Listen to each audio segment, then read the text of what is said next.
I'm just going to give you a quick overview of the ReeFi LED interface. So you type in the IP address in your web browser. I'm using Chrome. And it loads up the interface quickly. So here you see a bunch of bars. And then the now setting tells you exactly what the light is doing at this time and how much of each power setting percentages that is on at this time. And if you click on any of these bars, you can change the settings. For example, if you want to change morning, you can change the start time. And then this is the cloud setting if you want to do clouds. So you can set the max cloud, and then it'll randomly generate cloud between 0 to your max setting every 5 minutes. And then the cloud factor is a multiplier to the max cloud or whatever the cloud generates. So right now it's 6%. So these channels are doing 30% dimming, and whereas these are where the cloud factor of 0 has 0 clouds. And then the ramped time on the bottom is so morning starts at 7 a.m. and then I have it right here 180 minutes, so that's 3 hours later. So by 10 o'clock it will finish ramping from early, which is at a 22 watt to 117 watts. So it takes 3 hours or 10 o'clock to finish from 7 to 10. So let me just start from the very beginning. So at the now setting, you can see the status of what it's running at this time. So right now it's saying it's running at peak, because peak starts at 2 o'clock and it's 2:19 right now. So it's in the peak mode. And then you have your current time, which is 2:19. And if you're connected to your home Wi-Fi with internet, it grabs that automatically. And then the time zone is for your zone. So for the Pacific Coast is -8 for Pacific Standard Time. And if you're in the East Coast, I think it's -5 for Eastern Standard Time. And then you have power on time. So this is like, if you don't have internet, then your unit is not able to automatically grab time from the internet. Then you can set a power on time. So if you have a timer that, say you have a timer that always turns on at 8 o'clock in the morning, then you can set this at 8. And then every time the timer turns on, at 8 o'clock, your light unit will be set at 8 o'clock. And then, but if you have internet, it's going to be overwritten by the National Time Protocol. So you don't have to work. You can put whatever down here, but it doesn't really matter because your time will be synced up to the internet if you're connected to the internet. And then here you have the 9 channels for each of the color of the LEDs. So you can set the light intensity for each channel. And then you have fan mode from high speed quiet to normal. For most people, I would just recommend running at normal setting. It's pretty quiet. You won't be able to hear it at normal settings unless your room is really hot. If you like, for example, if you have it in the garage in the summertime when it's really hot, then even at normal, then if the ambient temperature goes up, then it'll speed up the fan to keep the LED cool because it has a temperature sensor. And then here you have the number of modes. So for this, I'm doing 9 modes. But let's say if I want to cut it down to less, I can just click down here or change the number, and the modes will go away. And if I want to bring it back, I just click back up, and that would just increase and decrease the modes. So whenever you make changes, for example like this, it doesn't reflect to your unit right away.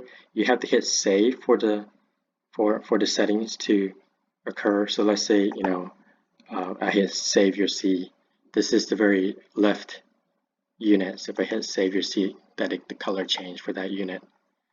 And then whenever you change your pre-programmed mode, and save it, then you have a manual mode of 30 minutes. So it'll run it at here for 30 minutes, then it'll go back to its scheduled programs. And then if you wanted to let us go back to its regular scheduled program, you can hit resume. And then when you hit resume, it'll go back. But then it depends, like here, for example, peak, I have 30-minute ramp. So then it'll go from whatever the setting is to the peak setting, but it'll take 30 minutes to go back to peak. But let's say if you wanted to instantly see what the peak setting is without having to click back and forth and change the percentage here, 19.6. Here you can type in 19.6. But if instead of doing that back and forth, you can actually double click on peak, and it'll put all the settings in now. So then it'll match the now setting to peak, and then you can hit save, and then it'll change it right away to the peak setting. And then there's acclimation that I haven't talked to yet. So in the now setting, you have acclimation percentage, and then you have for number of days left. So let's say this is your settings that you like, that you want it to be at the end of the acclimation period. This is the setting that you want. But you just bought new corals, or this is our new light, and you want to adjust your corals to the light. Then you can say I want to acclimate, so I want to dim everything down by say 75%, and then I want to acclimate it for 30 days. So you do 75, 30, and then hit save, and then resume.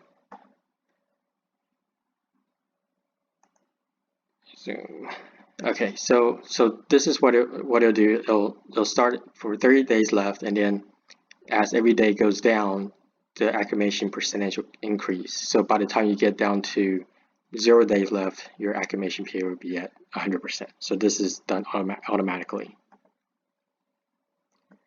So with the different modes here, there are certain things you can customize. So from you can change the name of the mode. If you don't like the, call day, you want to call it noon, you can click on the name here and just type in noon.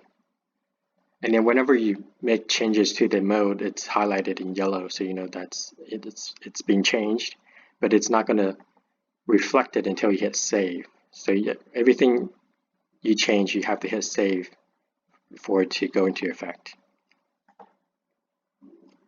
And then let's say I have I don't want this peak mode anymore, and I want to delete it. So you can go back here and decrease the number mode, but then it only remove the one from the very end. But let's say you want to take out this one, but you want to leave the rest. So then you see this X here. So if you click on this X, it'll delete this mode and it'll save your current setting. So let's do that real quick. Okay, so now peak is gone, and so if you go back to now, you have 8 modes instead of 9. But let's say, but it's still the setting's still there. So let's say I made a mistake. I want to bring back peak. So then you click on now, and then you increase the modes to 9, and then peak is here. But now it's at the very end. But but it still has it at 2 p.m. But it's at the very end. But you wanted to move it to the middle where sorted correctly. So if you hit save, then it'll send this information back to the light, and then the light will sort the modes in the time that it starts, and then it'll display it correctly. So if I hit save, you'll see that the peak has got pushed back into where it's supposed to be. And then the only other thing that is different is the moon mode, because the moon has the automatic moon phase. So you set the max intensity here of what you want your moon to look like, and then this is the minimum moon. This means that even if it's a new moon, whereas the moon is at 0% full, you can still have some light if you want. So if you set this to, like, say 1 or 2, then your moon would never go dark completely. you'll still have some light, and that's useful for, like, say if you have anemones and you have shrimps. Sometimes when it's completely dark, the shrimp might wander into the anemone and you'll lose your shrimp. So that happened to me a couple times. So that helps with the minimum moon.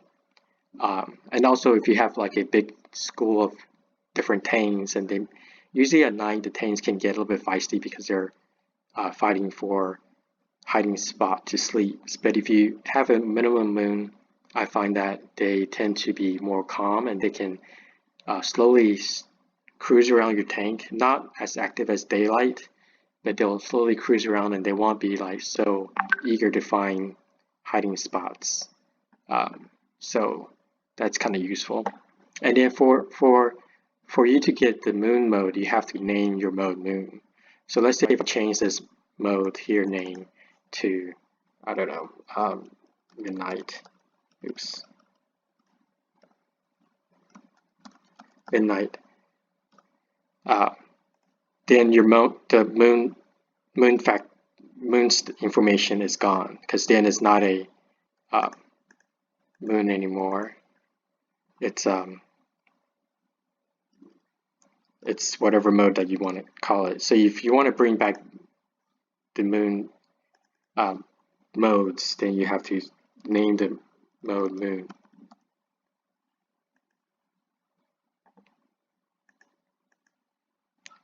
Okay, looks like there's some mistake here. So if you hit enter in the moon name, then it does that HTML code, which is the BR here. So I need to fix that. I'll fix that in the next revision. So that'll probably be 2.11. Right now it's 2.10. But I'll just hit refresh and that should bring back my settings. Yeah.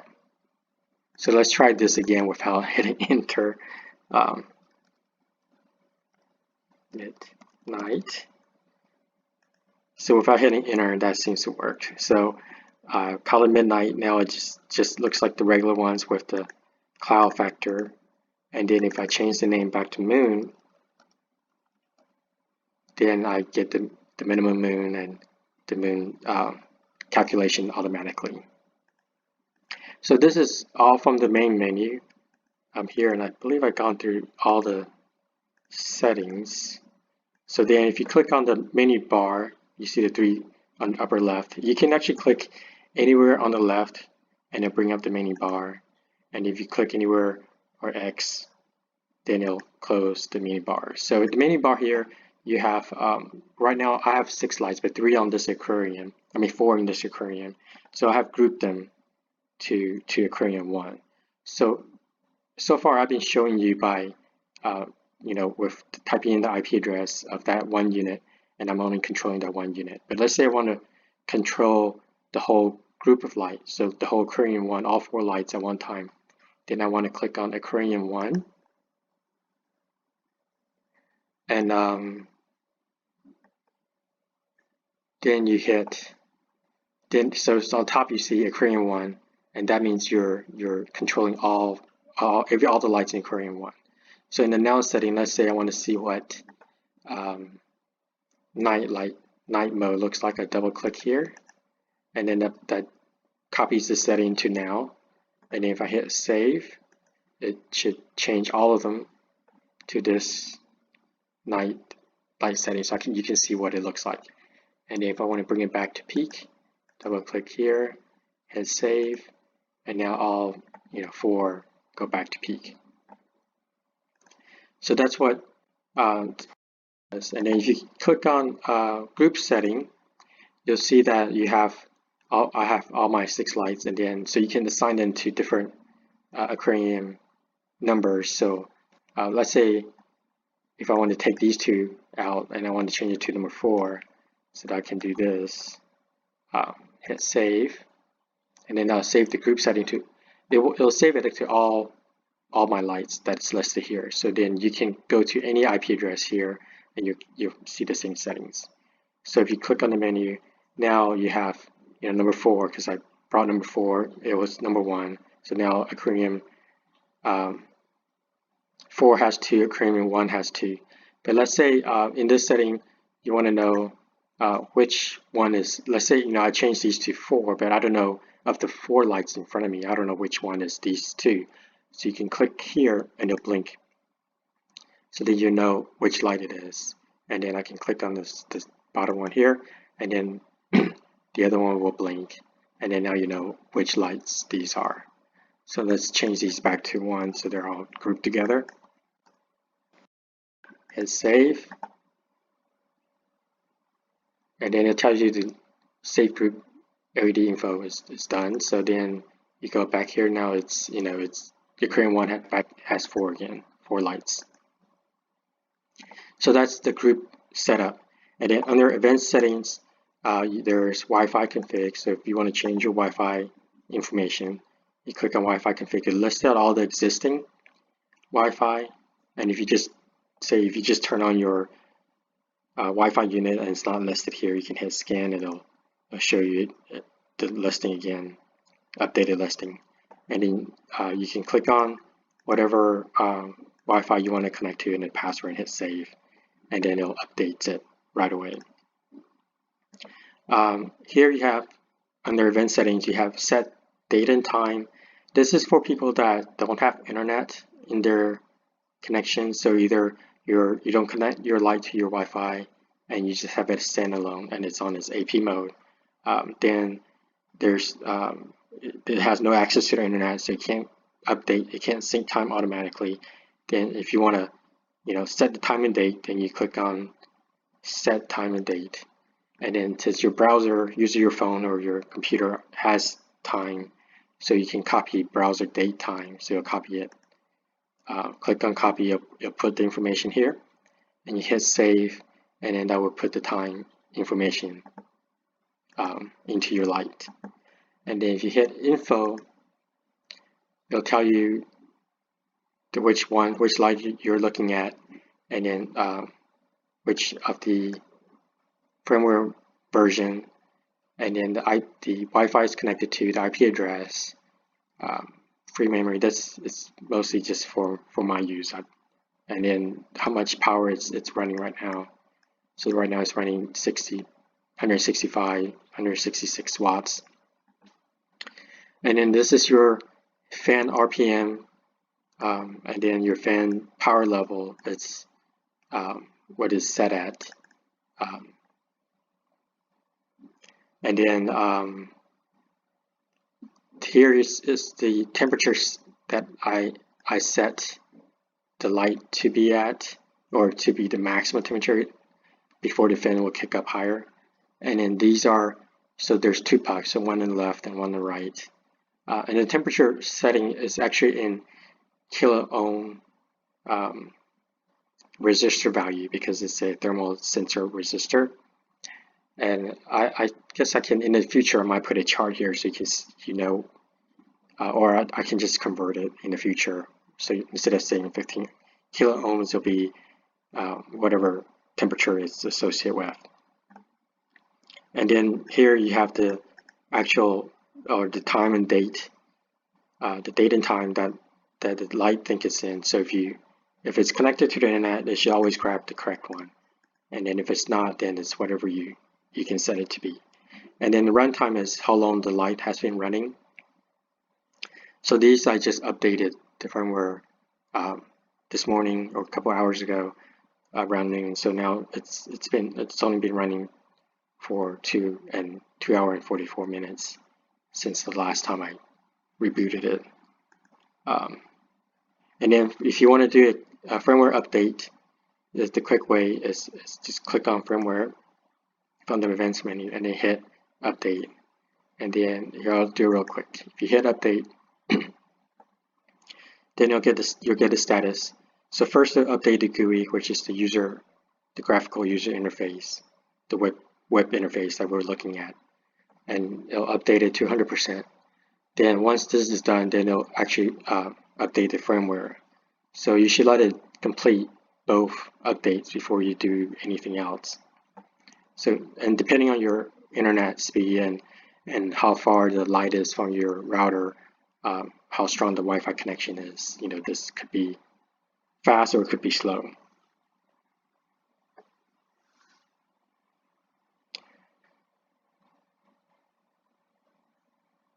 So once the firmware update is successful, it'll reboot in 5 seconds. So you see that it went dark, and then when it boot up, it'll go through a light check setting, so it flashes the lights. And then so while it's doing the test, you can actually reload the web page.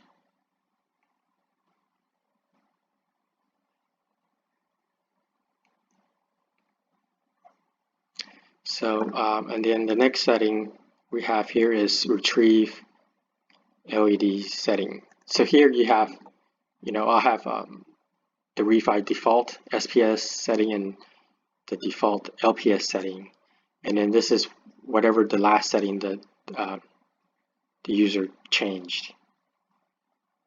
So let me go back to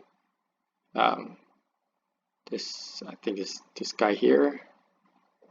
Okay, so if we look at this guy, let me just refresh. So this is the current setting, and then if I want to change it to retrieve LED setting, let's say I want to, this is for LPS system, then I click on default LPS, and then it'll load the LPS system. So then you go back to the light. I think it's not this one. Not this one. Oh yeah, okay, this is this one. Yeah. So it changed the settings down, and then you can hit resume, and then it'll go back. It'll go to its the lower settings slowly. And let's say you made a mistake, and you want to go back to your last save setting instead of this LPS. So then you go back here, and then you say last user save setting. So as long as you haven't saved it since you load the LPS setting, then it should work. Then everything is back to normal again, or back to where you had it, where I had it. And that's about it for now. And then in the future, I'll probably add more features, and then I'll put more stuff down here when there's new features. I think there's requests for lightning, so I might add that in. But just be warned, if you use the lightning mode in the future, make sure your tank is covered, because that'll freak out the fish, and the fish will usually jump out when that happens. Okay, thank you for watching.